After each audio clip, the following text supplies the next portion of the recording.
स्वागत है आप सभी का आपके अपने चैनल पर। और आज की इस वीडियो में हम भारतीय राष्ट्रपति से संबंधित जितने भी प्रश्न आपके एग्ज़ाम में पूछे गए हैं उन प्रश्नों को देखेंगे। और अब तक जितने भी राष्ट्रपति भारत में बने हैं उन राष्ट्रपति के कार्यकाल और उनकी विशेषताओं के विषय में भी हम चर्चा करेंगे। तो चलिए देखते हैं। भारत के पहले राष्ट्रपति थे डॉक्टर राजेंद्र प्रसाद।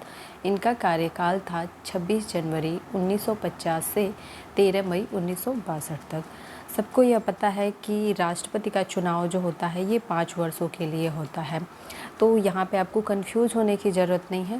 राजेंद्र प्रसाद को राष्ट्रपति पद के लिए 2 बार नियुक्त किया गया था। चलिए इससे संबंधित अन्य बिंदुओं को जानते हैं। भारत के एकमात्र राष्ट्रपति थे डॉक्टर राजेंद्र प्रसाद जिन्हें 2 कार्यकाल तक राष्ट्रपति पद पर कार्य करने का अवसर मिला था। ये संविधान सभा के अध्यक्ष भी थे। कई बार पूछा गया प्रश्न है संविधान सभा का अध्यक्ष कौन था। संविधान सभा के अध्यक्ष थे डॉक्टर राजेंद्र प्रसाद और स्वाधीनता आंदोलन के प्रमुख नेता भी थे। इनको 1962 में भारत रत्न से पुरस्कृत भी किया गया था। तो ये प्रश्न आपसे पूछा जा सकता है कि डॉक्टर राजेंद्र प्रसाद को भारत रत्न कब दिया गया था। 1962 में दिया गया था। अगले जो राष्ट्रपति हैं ये हमारे देश के पहले उपराष्ट्रपति भी रह चुके हैं। अगर क्वेश्चन पूछे कि पहले उपराष्ट्रपति का नाम क्या है तो डॉक्टर सर्वपल्ली राधाकृष्णन। अगर पूछे दूसरे राष्ट्रपति का नाम क्या है तो सर्वपल्ली राधाकृष्णन। सर्वपल्ली राधाकृष्णन का कार्यकाल रहा है 13 मई 1962 से 13 मई 1967 तक। और इनसे संबंधित अन्य बिंदुओं को जानेंगे। डॉक्टर सर्वपल्ली राधाकृष्णन का जन्म 5 सितंबर 1888 को हुआ था और इसी दिन हम क्या करते हैं, शिक्षक दिवस मनाते हैं। क्यों मनाते हैं? क्योंकि ये इनके अंदर एक शिक्षक का बहुत ही बेहतर गुण था और ये शिक्षा के क्षेत्र में बहुत ही अच्छा प्रदर्शन किए, जिसकी वजह से इनके जन्म दिवस को हम क्या करते हैं, शिक्षक दिवस के रूप में सेलिब्रेट करते हैं। इनको 1954 में भारत रत्न से पुरस्कृत किया गया था। यदि किसी भी प्रकार का कोई भी डाउट आपको होगा तो कमेंट जरूर करिएगा। कमेंट करेंगे तो मैं आपके प्रश्नों को जान पाऊंगी और आपके कमेंट का जवाब आपको ज़रूर दिया जाएगा। चलिए आगे देखते हैं। हमारे देश के तीसरे राष्ट्रपति थे डॉक्टर जाकिर हुसैन। यह भारत के पहले मुस्लिम राष्ट्रपति भी थे। ठीक है, ये क्वेश्चन आपसे कई बार पूछा भी गया है कि भारत के पहले मुस्लिम राष्ट्रपति का नाम क्या है। जाकिर हुसैन। ठीक है, और ये ऐसे राष्ट्रपति थे जिनका पद पर रहते हुए ही क्या हो गया था, मृत्यु हो गया था। और इनका कार्यकाल था 13 मई 1967 से लेकर के 3 मई 1969 तक। और 3 मई 1969 को इनका क्या हो गया, इंतकाल हो गया, डेथ हो गया। डॉक्टर जाकिर हुसैन भारत के पहले मुस्लिम राष्ट्रपति बने और इनकी मृत्यु पद पर रहते हुए हुई थी। तत्कालिक उपराष्ट्रपति वीवी गिरी को क्या किया गया, कार्यवाहक राष्ट्रपति के पद पर नियुक्त किया गया। और वीवी गिरी के बाद मुख्य न्यायाधीश एम हिदायतुल्लाह को क्या किया गया, 20 जुलाई 1969 से 24 अगस्त 1969 तक कार्यवाहक राष्ट्रपति घोषित किया गया। अब यहाँ पे थोड़ा सा ट्विस्ट है, ये चीज़ें जान लेने योग्य हैं आपकी और एग्ज़ाम में पूछी भी जा सकती है कि यदि राष्ट्रपति का पद रिक्त है तो उसके पद पे कौन आसीन हो सकता है। यानी कि अगर राष्ट्रपति का पद खाली है तो कार्यवाहक के रूप में कौन कार्य कर सकता है।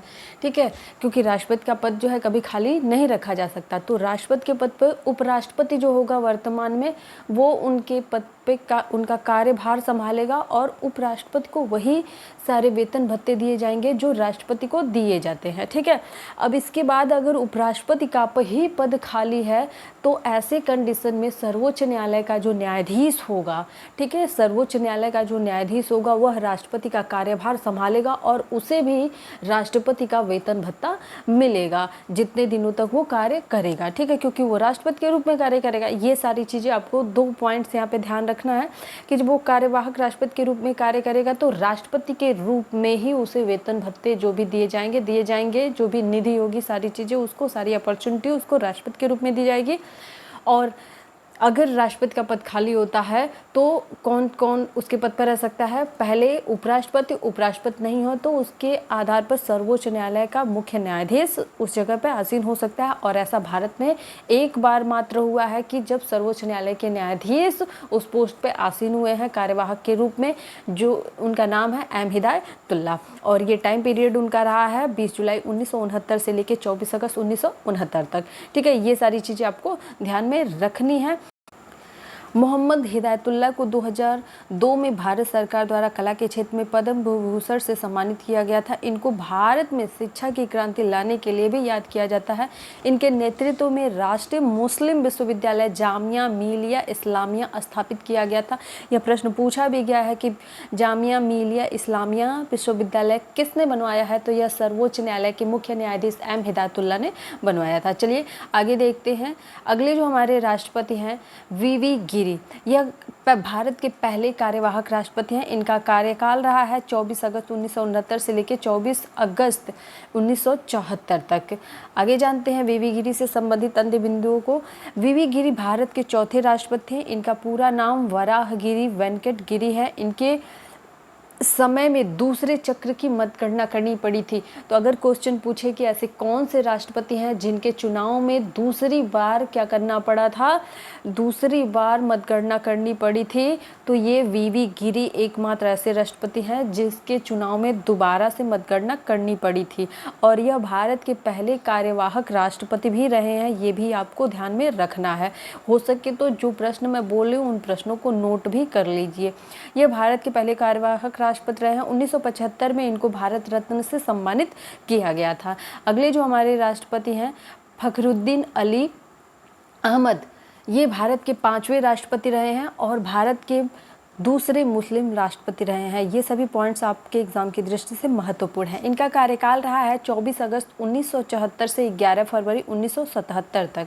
इनसे संबंधित अन्य बिंदुओं को देखेंगे। फखरुद्दीन अली अहमद भारत के 5वें राष्ट्रपति हैं, दूसरे राष्ट्रपति जिनकी मृत्यु राष्ट्रपति पद पर रहते हुई हुई, ये भी ध्यान रखना है। ये दूसरे मुस्लिम राष्ट्रपति भी थे और ये ऐसे दूसरे राष्ट्रपति थे जिनकी मृत्यु उनके पद पर रहते हुए ही हो गई थी। और जिस टाइम इनकी मृत्यु हुई थी उस समय उपराष्ट्रपति के रूप में कार्य कर रहे थे वीडी जती, और वीडी जती को फिर क्या किया गया, कार्यवाहक राष्ट्रपति के रूप में नियुक्त किया गया। अगले जो हमारे राष्ट्रपति हैं नीलम संजीव रेड्डी, भारत के एक ऐसे मात्र राष्ट्रपति हैं जिन्हें निर्विरोध चुना गया था।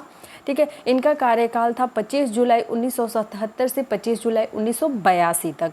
इनसे संबंधित अन्य बिंदु देखेंगे। भारत के 6वें राष्ट्रपति बने और आंध्र प्रदेश के मुख्यमंत्री भी रहे। ठीक है, इससे पहले वो आंध्र प्रदेश के मुख्यमंत्री थे। वे भारत के ऐसे राष्ट्रपति थे जिन्हें राष्ट्रपति के उम्मीदवार होते हुए प्रथम बार विफलता प्राप्त हुई। जब ये पहली बार चुनाव लड़े तो उसमें विफलता इनको मिली, यानी कि ये राष्ट्रपति नियुक्त नहीं हुए। और दूसरी बार जब यह राष्ट्रपति पद के लिए उठे यानी कि नियुक्त किए गए, उस टाइम इनके विरोध में कोई खड़ा नहीं हुआ, यानी कि ये निर्विरोध चुनाव जीत गए। ठीक है, आगे देखते हैं। ज्ञानी जैल सिंह भारत के पहले सिख राष्ट्रपति थे और भारत के 7वें राष्ट्रपति हैं। ये भारत के 7वें राष्ट्रपति ज्ञानी जैल सिंह, और ये सिख राष्ट्रपति हैं, अब तक के पहले सिख राष्ट्रपति रहे हैं। इनका कार्यकाल रहा है 25 जुलाई 1982 से 25 जुलाई 1987 तक। इनसे संबंधित बिंदुएं जो है काफ़ी इम्पॉर्टेंट हैं। ये राष्ट्रपति जो है बहुत ही महत्वपूर्ण है, इसको ध्यान से देखिएगा आप लोग। राष्ट्रपति बनने से पहले ये पंजाब के मुख्यमंत्री और केंद्र में भी मंत्री थे। भारतीय डाकघर से संबंधित विधेयक पर इन्होंने पॉकेट वीटो का प्रयोग किया था। सभी पॉइंट्स को आप ध्यान रखेंगे। इनके राष्ट्रपति कार्यकाल में बहुत सी घटनाएं हुई थी, जैसे ऑपरेशन ब्लू स्टार ज्ञानी जैल सिंह के कार्यकाल में हुआ, इंदिरा गांधी की हत्या ज्ञानी जैल सिंह के कार्यकाल में, और 1984 में सिख दंगे जो हुए थे ये भी ज्ञानी जैल सिंह के कार्यकाल में हुए थे। ये सभी पॉइंट्स बहुत ही महत्वपूर्ण है। चलिए, हमारे देश के 8वें जो राष्ट्रपति हैं इनका नाम है आर वेंकटरमण। आर वेंकटरमण एक ऐसे राष्ट्रपति हैं जिन्होंने अपने कार्यकाल में 5 वर्षों के कार्यकाल में सबसे अधिक दया याचिकाओं को खारिज किया।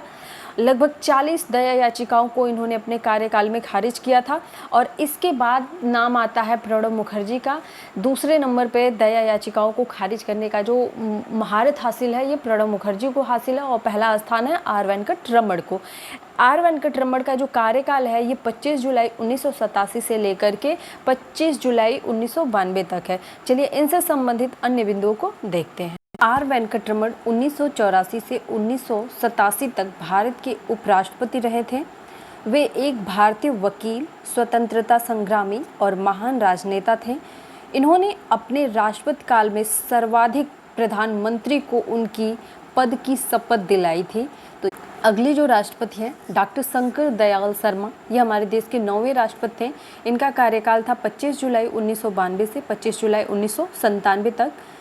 ये अपने पद से पहले भारत के 8वें उपराष्ट्रपति थे। इन्होंने 1952 से 1956 तक भोपाल के मुख्यमंत्री के रूप में कार्य किया और 1956 से 1967 तक कैबिनेट मिनिस्टर के रूप में कार्य किया। इंटरनेशनल बार एसोसिएशन ने इनको लीगल प्रोफेशनल में बहु उपलब्धियों के कारण living legend of law award of recognition से भी पुरस्कृत किया था। चलिए आगे जानते हैं 10वें राष्ट्रपति के सब्जेक्ट में। हमारे देश के जो 10वें राष्ट्रपति हैं के.आर. नारायण, यह भारत के पहले दलित राष्ट्रपति भी हैं। अब तक भारत में 2 दलित राष्ट्रपति चुने गए हैं। पहले हैं के.आर. नारायण और दूसरे हैं वर्तमान समय के राष्ट्रपति रामनाथ कोविंद। चलिए इनसे संबंधित अन्य डिटेल जानते हैं। तो के.आर. नारायण का कार्यकाल रहा है 25 जुलाई 1997 से 25 जुलाई 2002 तक। के.आर. नारायण भारत के प्रथम दलित राष्ट्रपति तथा प्रथम मलयाली व्यक्ति थे जिन्हें देश का सर्वोच्च पद प्राप्त हुआ। ये लोकसभा चुनाव मतदान करने वाले तथा राज्य की विधानसभा को संबोधित करने वाले पहले राष्ट्रपति थे। चलिए भारत के अगले जो राष्ट्रपति हैं डॉक्टर ए.पी.जे. अब्दुल कलाम, यह भारत के पहले ऐसे राष्ट्रपति हैं जो वैज्ञानिक थे। इनका कार्यकाल था 25 जुलाई 2002 से 25 जुलाई 2007 तक। डॉक्टर ए.पी.जे. अब्दुल कलाम भारत के मिसाइल मैन के नाम से भी इन्हें जाना जाता है। ये पहले वैज्ञानिक थे जिन्होंने राष्ट्रपति पद को संभाला और भारत के पहले राष्ट्रपति जो सर्वाधिक मतों से जीते थे। इनके निर्देशन में रोहिणी 1 उपग्रह अग्नि परीक्षण पृथ्वी मिसाइलों का सफल परीक्षण किया गया था। यहाँ तक कि 1974 एवं 98 में भारत के परमाणु परीक्षणों में इनका महत्वपूर्ण योगदान था। 1997 में इन्हें भारत रत्न से सम्मानित भी किया गया था। अगली जो हमारे राष्ट्रपति हैं यह भारत की प्रथम महिला राष्ट्रपति श्रीमती प्रतिभा देवी सिंह पाटिल हैं। इनका कार्यकाल था 25 जुलाई 2007 से 25 जुलाई 2012 तक। प्रतिभा देवी सिंह पाटिल राष्ट्रपति बनने से पहले राजस्थान की राज्यपाल थी। 1962 से 85 तक वह 5 बार महाराष्ट्र की विधानसभा की सदस्य रहीं। 1991 में लोकसभा के लिए अमरावती से चुनी गई थी और इतना ही नहीं, वह सुखोई विमान उड़ाने वाली पहली महिला राष्ट्रपति भी थी। चलिए आगे देखते हैं। अगले जो हमारे राष्ट्रपति हैं प्रणब मुखर्जी, इनका कार्यकाल रहा है 25 जुलाई 2012 से 25 जुलाई 2017 तक। प्रणब मुखर्जी राष्ट्रपति चुनाव लड़ने से पहले केंद्र सरकार में वित्त मंत्री थे। उनको 1997 में सर्वश्रेष्ठ सांसद का पुरस्कार एवं 2008 में भारत का दूसरा सबसे बड़ा असैनिक सम्मान पद्म विभूषण से भी सम्मानित किया गया था। ये सभी पॉइंट्स इंपॉर्टेंट हो सकते हैं। आगे देखते हैं वर्तमान समय के हमारे जो 14वें राष्ट्रपति हैं रामनाथ कोविंद, इनसे संबंधित अन्य बिंदुओं को देखेंगे। रामनाथ कोविंद का जन्म 1 अक्टूबर 1945 को उत्तर प्रदेश में हुआ था। यह पेशे से एक वकील थे और राजनेता। ये भारत के 14वें और वर्तमान राष्ट्रपति हैं। रामनाथ कोविंद 25 जुलाई 2017 को राष्ट्रपति बने। 25 जुलाई 2017 को इन्होंने राष्ट्रपति पद की शपथ ली थी और भारतीय जनता पार्टी के ये सदस्य रहे हैं। राष्ट्रपति बनने से पहले ये बिहार के गवर्नर थे, यानी कि राज्यपाल थे। ये पॉइंट आपसे कई बार पूछा भी गया है और पूछा भी जा सकता है।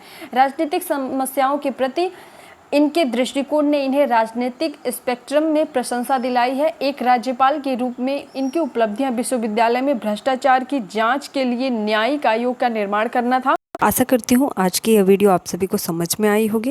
यदि वीडियो पसंद आई हो तो वीडियो को लाइक, चैनल को सब्सक्राइब कर लीजिएगा, बेल आइकन को प्रेस कर लीजिएगा ताकि आने वाली सभी वीडियो की नोटिफिकेशन आप तक पहुँचती रहे।